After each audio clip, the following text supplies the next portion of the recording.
All right, sports fans, how's everybody out there doing? William Martin coming at you one more time here on YouTube with another edition of the 300 Pounds of Sports Knowledge Podcast. Now, death, taxes, and James Harden coming up short in the postseason are three things in this life that cannot be avoided. With the season of the Philadelphia 76ers on the line last night, Harden went 4 of 9 shooting from the field for just 11 points, which included him only taking 2 shots in the second half of the contest. Now, for the series against the Miami Heat, Harden averaged just over 18 points per game, which included scoring a combined 25 points in the Sixers' last two contests.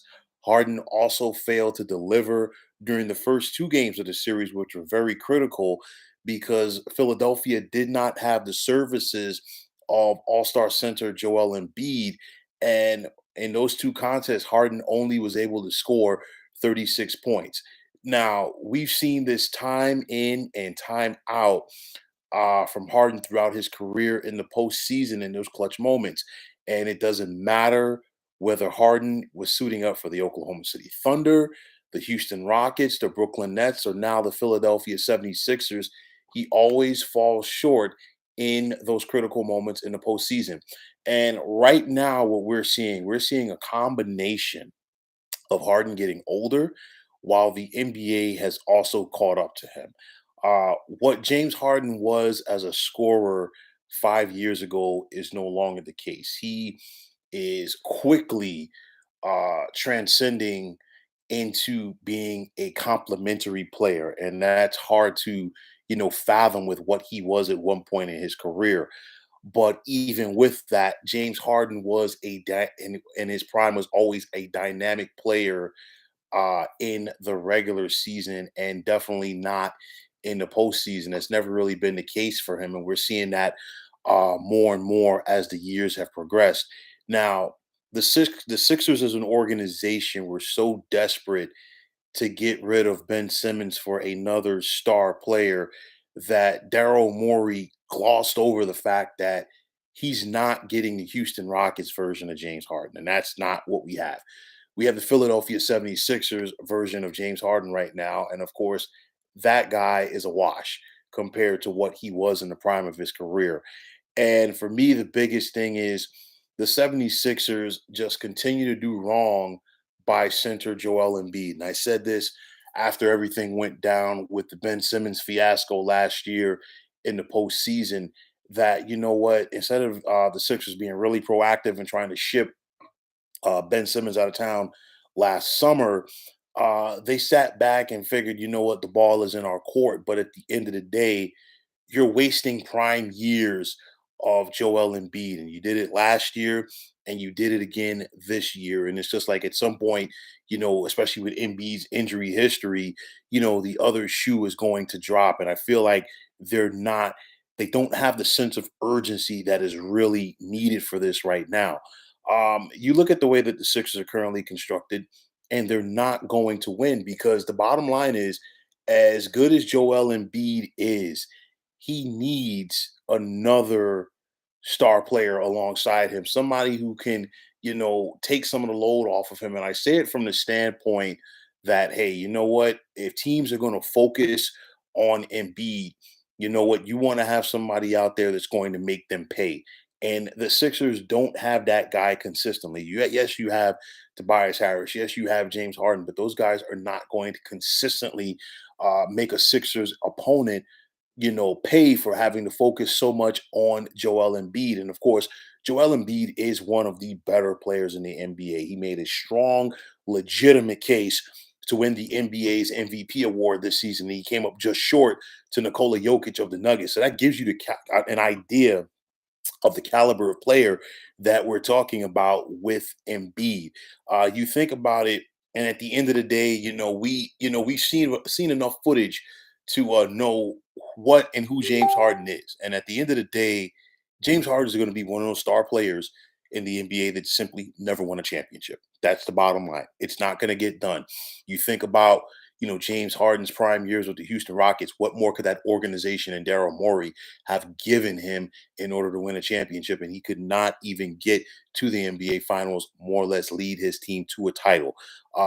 Harden has a player option for next season that'll pay him nearly $47 million. Of course, he and his camp are probably looking for another max deal.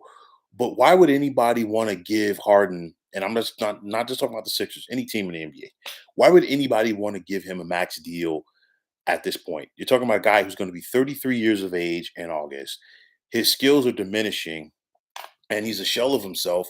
And even in his prime, he couldn't get it done in the postseason. So why do you want to go out there and make that type of commitment to a player? Now, the 76ers have a ton of questions to answer this summer. And I think they answered the first one today when Daryl Morey said that Doc Rivers will be back as the head coach for next year. And I'm not surprised by that, being that the fact that Doc is under contract with the 76ers for the next 2 years. So you're not going to go out there and fire him, basically pay him, and then have another head coach come in and coach the team, especially with the amount of money that Doc Rivers is making. It ain't going to happen. The bottom line is you look at this series, there's a lot of ways to go with it as far as Philadelphia's loss. They were behind the eight ball from the beginning of this series without Joel Embiid. And of course, that can be blamed on Doc Rivers for, keeping Joel Embiid in the closeout game against the Toronto Raptors in the first round so late in the contest when it was clear as day that the game was all but salted away. And of course, that's when the injury occurred for one Joel Embiid. The bottom line is, Embiid's return in game 3 rallied the 76ers. They came out and they played with a renewed spirit at home for games 3 and 4, as they were able to tie this series up at 2 games apiece. But you look at game 5, and at the beginning of that game, Miami made the defensive adjustment. They frustrated Embiid. They frustrated this entire Sixers team. And the defense was the difference in this game. And the defense has been the difference for the most part so far in this postseason, as far as the teams that have advanced and the teams that are heading home or are currently home. And in this case, Miami was able to ratchet it up defensively. They really dug in defensively. They frustrated this Sixers team, and they never made the adjustment. And of course, the bottom line is the likes of PJ Tucker on the perimeter playing defense just basically punked James Harden. So you go back to it, and for Philadelphia, the bottom line is they have to find a viable scoring option behind Embiid. And if they're not going to be able to do that, then you know what? These are the frustrations that the Sixers and their fans are going to consistently have. You have a team that is good enough to make the playoffs, good enough to win a series, but when you face the upper echelon teams, excuse me, so to speak, in the Eastern Conference, you're going to come up short. James Harden's day of reckoning in Philadelphia is here. And I talked about this before because at first I held reservations as far as, the trade that brought James Harden from Brooklyn to Philadelphia, because we know that Philadelphia is a very tough sports town and very passionate fans there. And you have to produce in those key moments. And you've seen a guy who typically packs up and folds up shop in those critical moments. And now Philadelphia has had an opportunity to get a front row seat to James Harden's disappearing act. So I guarantee you, going forward, for whatever time that James Harden spends in a Sixers uniform, whether he comes back next year or finishes his career there, I guarantee you, unless he's able to find a way to help this team win a championship, this is going to be the beginning of the end, with for him at least, as far as his relationship with the fans and media, especially with the fans. So it's going to be interesting to see what the Sixers do heading into the offseason. But the bottom line is we've kind of been down this road with this team before. We've kind of been down this road with James Harden before. Same old, same script, different cast, whatever way you want to slice it. The bottom line is it was just another chapter as far as James Harden's futility in the postseason that just got wrapped up a different uniform, and only time is going to tell how long the Sixers will allow themselves to be stuck with number one. The bottom line is Daryl Morey, he still has a very fondness for James Harden, but the bottom line is you have to put those personal feelings aside. in the interest of winning. And that is something that I don't think Daryl Morey was able to do. And that is a big reason why the 76ers are headed home. So it wasn't just the futility of James Harden that ended the season of the Philadelphia 76ers, but nonetheless, it was a big part of it. And until the Sixers team can find a way to get another scorer to play alongside Mr. Embiid, these are the frustrations that they are going to continue to have in the playoffs. So, folks, that is going to wrap it up. And as always, I want to take this time out to thank you for tuning into the 300 Pounds of Sports Knowledge podcast here on YouTube. I want to take the time out to thank all of you fine folks out there for tuning in. And if you have not already, please feel free to subscribe to this channel.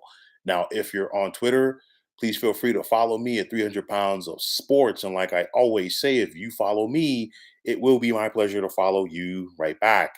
There's also the sports discussion group on Facebook at the Sports Depot 365. You can check it out. Drop a line and be a part of one of the better sports debating sites going on social media. So, once again, fine folks, my name is William Martin. I'm signing off, saying take care and have yourselves a wonderful day.